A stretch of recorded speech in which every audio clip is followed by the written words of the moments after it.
Hi there, this is me Dulab Sarkar. As you know that I'm an English trainer and I love to explain beautiful poems and stories from your syllabus, especially from the West Bengal board. So in this today's video, I'm going to explain a poem, Asleep in the Valley. Okay, that is written by a French poet, Arthur Rimbaud. So I'm going to explain it from English to Bengali for your better understanding.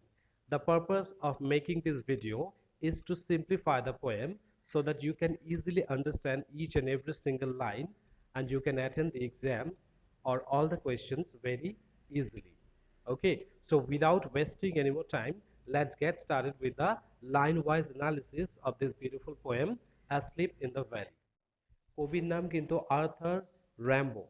Don't pronounce it as Rimbaud. Okay, and remember this is a French word.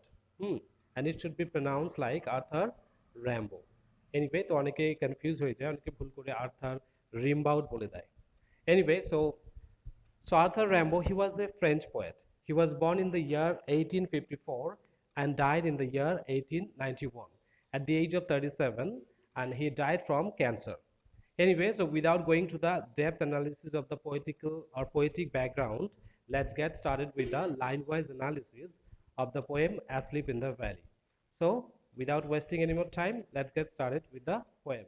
The poet has given a beautiful description of nature in the first stanza. Okay, now the poet is discussing about a beautiful valley. So the first line says, a small green valley where a slow stream flows and leaves long strands of silver on the bright grass. So in the first stanza, কবি কি দেখেছে? প্রথম লাইনে কবি বলেছে যে there is a small green valley, একটা ছোট্ট সবুজ ভ্যালি, ভ্যালি মানে হলো উপত্যকা, ঠিক আছে, স্ট্রিম মানে হলো নদী, তো একটা ছোট্ট ভ্যালির মধ্যে একটা নদী বা একটা স্ট্রিম বয়ে চলেছে, একটা স্ট্রিম মানে নদী বয়ে গেছে। And what is the river doing? The river leaves the long strands of silver on the bright grass. এর মানে কি, নদীটা যখন বয়ে চলেছে সবুজ ভ্যালির মধ্যে দিয়ে, তো সেই নদীর দুপাশে লং স্ট্র্যান্ডস অফ সিলভার মানে রূপলি ফিতের মতো নদীটাকে মানে দেখা যাচ্ছে, ঠিক আছে। Due to the reflection of the sun rays, the river is looking like a long strands of silver, রূপলি ফিতের মতো লাগছে, ঠিক আছে, কিসের উপর দিয়ে? And the river is flowing through the bright grass. That means the valley was covered with beautiful green grass.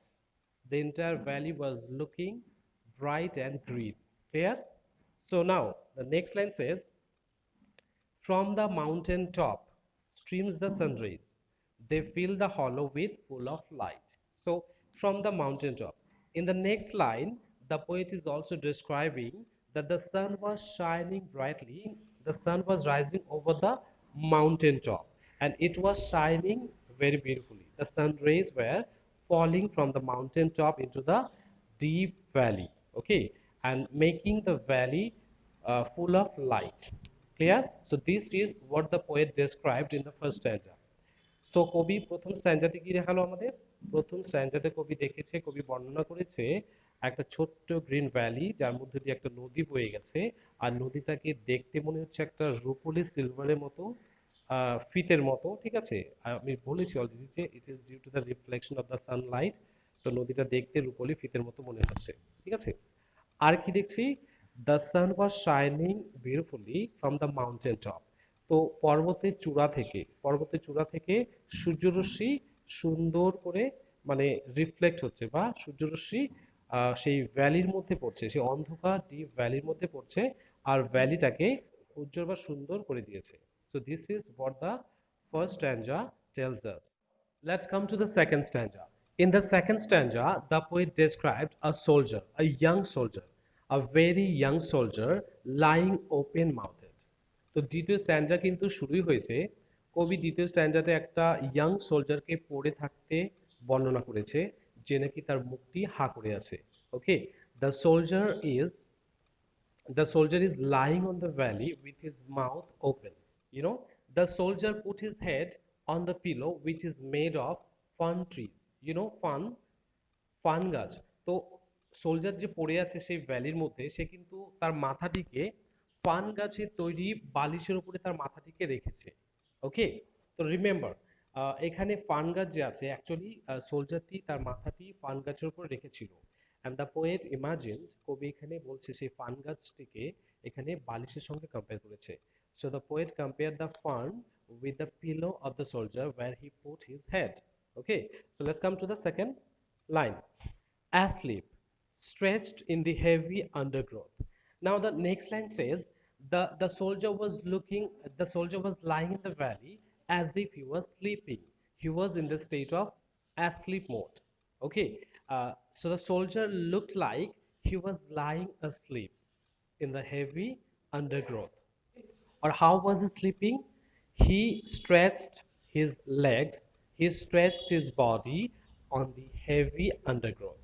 সে কিন্তু তার ঝোপের মধ্যে, ওই ভ্যালির মধ্যে যে ঝোপের মধ্যে পড়েছিল, যেমন কি সে তার মাথাটিকে পান গাছের ঝোপের মধ্যে রেখেছিল অ্যাজ এ পিলো। ঠিক একইভাবে তার বডিটা স্ট্রেচড মানে ছড়িয়েছিল কিসের উপরে, সেই ঝোপের উপরে তার বডিটা ছড়িয়েছিল, আর মাথাটা ছিল ঠিক পান গাছের উপরে অ্যাজ এ পিলো। ক্লিয়ার, বোঝা গেল তো? He was lying on the sun soaked bed. Sun soaked bed কেন বলা হয়েছে? That means the poet wants to say that is heavy undergrowth. তার মানে কি, তার যে যে জঙ্গলের উপরে সে শুয়েছিল বা পড়েছিল সেটা কিন্তু সূর্যের আলোতে একটু ওয়ার্ম আপ হয়ে গেছে। ওয়ার্ম আপ মানে গরম হয়ে গেছে, সান সোকড মানে সূর্যের আলোতে একটু গরম হয়ে গেছে। And remember, the poet is also giving another hint of survival. এর মানে কি, the soldier is not dead. Okay, the soldier may not be dead because sun soaked bed, and sun soaked মানে কি, temperature, heat, and remember heat is the symbol of life. Okay, সুতরাং the soldier should be alive. Okay, and he is asleep. That means he is sleeping on the heavy undergrowth, and there is no possibility of dying because the bed is sun soaked. That means life giving factor. Okay, heat or temperature is the symbol of life. তো কবি এখানে ভেবেছে যে সোলজারটা অবশ্যই শুয়ে আছে, যেহেতু সান soaked bed. আর যদিও মানে ও যদি মরার যদি মানে if he was about to die, still he will not die because sunlight or the sun's energy will give him life. Okay, তোমরা এখানে নোটিস করো যে কবি কিন্তু এখানে বলেছে যে হিজ কালার ইজ পেল। পেল ইন্ডিকেটস লাইফলেসনেস। ওকে, পেল indicates the possibility of death. But remember, একইভাবে অন দি কন্ট্রাস্ট কবি আবার এটা বলেছে সানসোকড বেড। তার মানে কি, বেডটা যেহেতু সানসোকড মানে সূর্যের আলোতে বা সূর্যের এনার্জি বা সূর্যের তাপে উত্তপ্ত, সুতরাং there is a chance of survival. তো বেঁচে থাকার একটা আশ্বাস বা বেঁচে থাকার একটা আশা রয়েছে। ওকে, তো পেল একদিক থেকে বলছে যে মৃত, আর সূর্যের সানসোকড একদিকে বলছে আবার তার জীবিত থাকার একটা পসিবিলিটি। ঠিক আছে? So here in the next stanza, the poet described the body of the soldier. The poet described how the body of the soldier laid on the heavy underground. তো এখানে কবি বলেছে the soldier put his feet among the flowers and he was sleeping there. হুম, তো কবি এখানে বর্ণনা করেছে যে সোলজারটি তার পা দুটো ওই ভ্যালির মধ্যে যে ফুলের গাছগুলো ছিল সেই ফুলের গাছের মধ্যে তার পা দুটোকে রেখেছিল, আর সেভাবে সে মনে হয় ঘুমাচ্ছিল। So according to the poet he thought that he was sleeping keeping his feet among the flowers. আর পরের লাইনে কি বলছে? His smile is like an infant's, gentle without guile. Okay, so the soldier was lying on the heavy undergrowth. The soldier was lying in the valley, and it looked like he was smiling. Okay, so the soldier looked like he was smiling. His smile was quite similar to the smile of a baby or an infant, and which is very innocent without a guile. Okay, it was just like an innocent smile. তো সোলজারটিকে মনে হচ্ছিল যে সে শুয়েছিল ভ্যালির মধ্যে ঘুমিয়ে, কিন্তু সে একটা innocent চাইল্ডের মতো স্মাইল করছিল, একটা হাসি দিচ্ছিল। ঠিক যেরকম যেমন ছোট্ট বেবিজরা, ইনফ্যান্ট যারা আছে, ছোট্ট শিশুরা যেরকম হাসলে খুব কিউট লাগে, তো একইভাবে the soldier was giving a smile like an innocent baby. Okay, এটাই বলছে উইদাউট গাইড, ইনোসেন্ট বেবিদের যে স্মাইলটা হয় সেটা without reason, but we the senior people when we smile, আমরা যারা নাকি বড়রা হাসি, there very often we have a reason to smile. but the babies, when they smile, they do not smile for any specific reason like us. So এটা হলো এটার মানে, ঠিক আছে? সো নেক্সট লাইন বলছে, তারপরে বলেছে nature keep him warm, he may catch cold. So in the next line the poet requested the nature. পরের লাইনে কিন্তু কবি প্রকৃতিকে রিকোয়েস্ট করেছে। The poet was requesting the nature to keep him warm. কবি প্রকৃতিকে রিকোয়েস্ট করছিল তাকে গরম রাখার জন্য, otherwise he may catch cold. তোমাদের আগের স্ট্যান্ডাতে বলেছিলাম cold represents death and warm represents life. Okay, so he may catch cold, তারপরে he may catch cold এর মানে কি, the soldier may die due to the extreme cold temperature, so he is requesting the nature to keep him warm, that means to give him life, and only the nature can take our life, and similarly it can give our life. ঠিক আছে, যেহেতু প্রাণটা বা জীবনটা আমরা প্রকৃতি থেকে পেয়েছি, তো একমাত্র প্রকৃতি পারে আমাদের জীবন ফিরিয়ে দিতে। ওকে, so the poet was requesting the nature to keep the body of the soldier warm and alive. এর জন্য কবি ওই প্রকৃতিকে রিকোয়েস্ট করছিল যে বডিটাকে মানে গরম রাখো এবং জীবিত রাখো। and you can notice one more point, এখানে আরেকটা পয়েন্ট নোটিস করতে পারো, he may catch cold. Cold মানে কি বলেছিলাম একটু আগেই, ডেথ, তাই না? কোল্ড মানে হলো মৃত্যু। and we all know that when the people die, when human beings die, the blood already stop flowing through the artery and veins, তখন আমাদের বডি ঠান্ডা হয়ে যায়। ওকে, when the blood flow stops within the veins and artery, at that time our body becomes cold, so the cold is the symbol of death. Clear? ব্যাপারটা বোঝা গেল তো?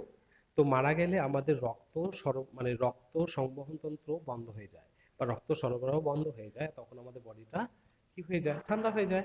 So it's very clear. তো cold represents death and warm represent life. আমরা যখন জীবিত থাকি, যখন নাকি আমাদের শরীর দিয়ে রক্ত মানে চলাচল করে, at that time our body is warm. Very clear? তো বোঝা গেল তো? সোজা। জীবিত থাকলে রক্ত চলে তাই গরম, আর মারা গেলে রক্ত স্টপ হয়ে যায় তাই আমাদের শরীর ঠান্ডা হয়ে যায়। তাই বলেছে যে please nature keep him warm. Let's come to the last and the final lines. Okay, তো লাস্ট লাইনস গুলো একবার দেখছি। So in the last stanza the first line says the humming insects don't disturb his rest. So এখানে humming insect মানে কি বোঝাচ্ছে? দেখো আমরা দেখেছি যে in the valley there are so many beautiful flowers, তাই না? আমরা কি জানি, the humming insects like the bees, butterflies and other insects, okay, who just roam in the valley, okay, who just keep flying in the valley. Humming insects create a noise, okay, humming noise, and which may disturb anyone, okay, but that sound is not disturbing the dead soldier. That sound is not disturbing the sleeping soldier, okay. The humming insects don't disturb his rest. That means the soldier is resting. Soldier তো rest করছে, তাই না? According to the poet, কবির মত অনুযায়ী সোলজারটি কিন্তু মারা যায়নি, সে rest করছে। আর ইভেন কি হামিং ইনসেক্টও তাকে জাগিয়ে তুলছে, ইভেন কি হামিং ইনসেক্টও তাকে জাগাতে পারছে না। And remember one more thing, humming insects also represent the marching sound of the enemy soldier. তো এনিমি সোলজার যারা আছে তাদের পায়ের সাউন্ডকেও কিন্তু হামিং ইনসেক্টের সঙ্গে কবি মানে কম্পেয়ার করেছে, ঠিক আছে? It resembles to the sound, marching sound of the enemy soldier, যেটা নাকি জাগাতে পারছে না কাকে, সোলজারকে জাগাতে পারছে না, just because the soldier is no more, okay, the soldier is dead. For this reason the humming insects don't disturb his rest. এখানে রেস্ট মানে কি, the eternal rest, that means when the soldier, when we die, at that time we get the eternal rest. আমরা তো জানি যে মারা গেলে মানুষ চির শান্তি পায়, যতদিন জীবিত থাকি আমরা কোনোদিন শান্তি হয় না, বা মরলেই আমাদের সব শান্তি হয়। তো এটাই আর কি কবি এক্সপ্লেন করছে লাস্ট লাইনে, rest indicates the eternal rest, যেখান থেকে সে কোনোদিন আর জাগবে না, ঠিক আছে? আর last line, at peace. At peace মানে যে বললাম, rest মানে peace. Peace means when someone is dead, then only he get eternal peace in heaven, okay. So peace means peace in the heaven, okay, after death. আর লাস্টে কি বলেছে, in his side there are two red holes. So the poet was finally shocked. The poet was finally shocked looking at the two red holes in his side. One hand on his breast. একটা line miss করে গেছিলাম। The soldier put his one hand on his breast. Okay. So when the soldier was lying asleep, he put his hands on his chest. Pressed here means chest. Okay. আর last লাইনে কি বলছে? And the poet finally noticed two red holes on his side. That means two red holes indicate the injuries by the enemy bullets, okay, during the battle. That means his soldiers, that means the enemies of the soldier shot him two bullets in his side, and that's why the two red holes were bleeding. Okay, it was red. And when the poet noticed, and finally he was taken aback, he was surprised and shocked that the soldier was not sleeping at all. So the two red holes indicate the end of life, the destruction or the damage of life caused by the merciless war, meaningless war. Okay, and that's why it is an anti-war poem. Remember, this sonnet, this Italian sonnet written by Arthur Rimbaud, is an anti-war poem. Okay, the poet wrote against the nature. He wanted to highlight the merciless, the manslaughter, a number of people, number of soldiers, they just lose their life meaninglessly. Okay, so the futility of war is the main theme of this sonnet, Asleep in the Valley by Arthur Rimbaud. Thank you.